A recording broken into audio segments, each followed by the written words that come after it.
আসসালামু আলাইকুম ওয়া রাহমাতুল্লাহ।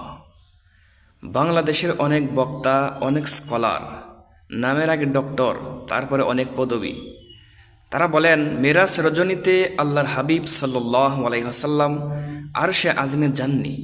নাউজুবিল্লাহি মিন যালিক। আরশে আজিম কেন?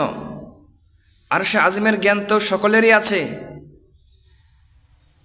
আল্লাহ পাক তাকে কোথায় নিয়ে গেছেন এই ব্যাপারে আল্লাহ ছাড়া আর কেউ জানেই না।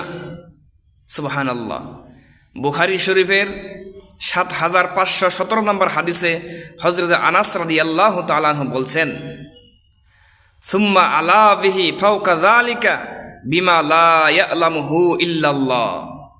এরপরে আল্লাহ পাক তার হাবিবকে কত ঊর্ধ্বে, কত উপরে নিয়ে গেছেন এই ব্যাপারে আল্লাহ ছাড়া আর কেউ জানেই না।